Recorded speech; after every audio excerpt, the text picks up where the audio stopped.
Hi, Michelle here at Homeschool Haven, and I want to talk. We're nearing the end of our second week here, and um, we're hitting a pretty classic point where I'm finding we are needing to tweak a lot, um, and that's totally normal. I know there's a lot of overwhelm with starting a new year. You have this idea of how things should go, and really rarely does it ever go the way that you're thinking.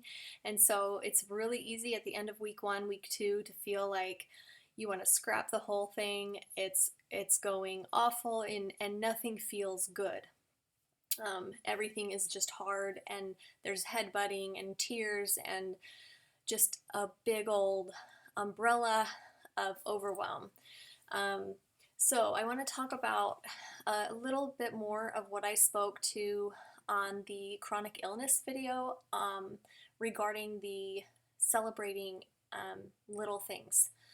Because right now, and actually every day throughout the year, but especially right now as you're getting started, it's so important to give yourself lots and lots of grace, and your children as well, and to really look for the things that you did do and celebrate and acknowledge those things.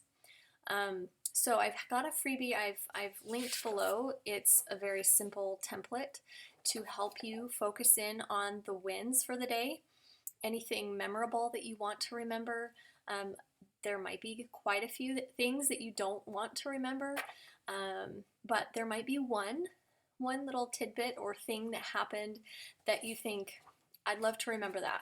So there's a space for that, and then a top priority for tomorrow. So sometimes when we're looking ahead after a rough day, we just don't even want to think about doing another day like we just lived.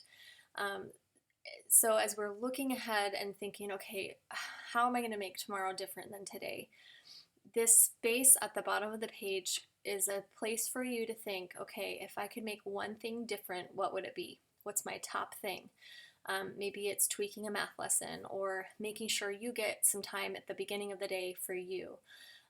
Maybe it's breaking up the middle of the day with a popcorn party, or taking a little hike in between math and reading to break it up more.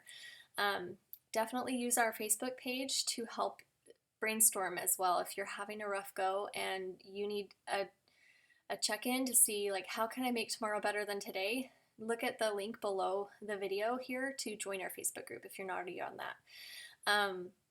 But I just want to just give you a big old validation of, we all get how you're feeling if you're having one of those just really awful days and you think nothing went right, and you just really don't want to have a Groundhog Day experience where you're waking up tomorrow and reliving what just happened.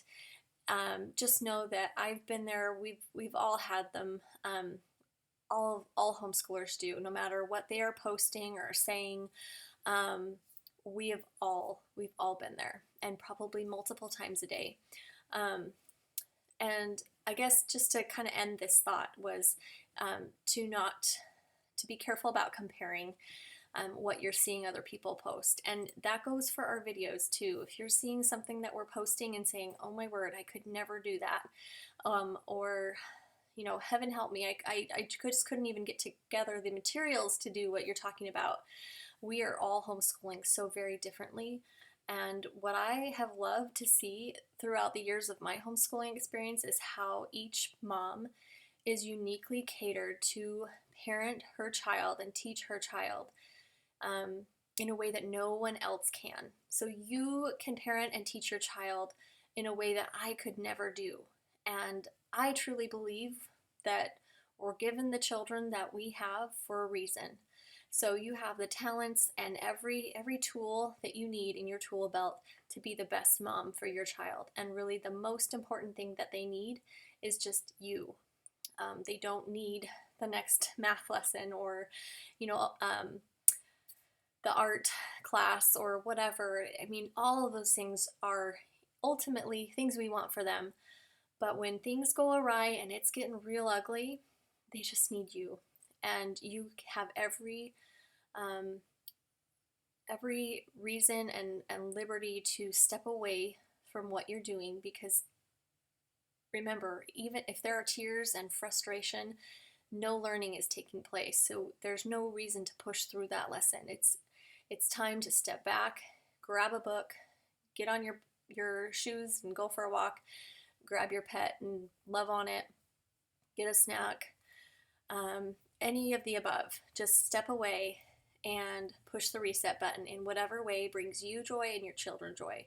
And then come back at it fresh, and don't feel like you're falling behind the school down the street by doing that, because you're really just serving your child in the best way that you can, which is giving them the space and the time to manage their emotions and to realize that they are more important than that lesson. You and your relationship with them are way more important than whatever was on the docket for today. So if you are feeling like any of that is in jeopardy, and if you're button heads, take a step back and do what you have to do to push the reset button. So I highly encourage you to try this tool out, whether or not you use the template or not. It could be a springboard for your own notebook or whatever that you want to record your wins. So this can be as simple as you got out of bed this morning, you prepared a dinner, you went and got dinner.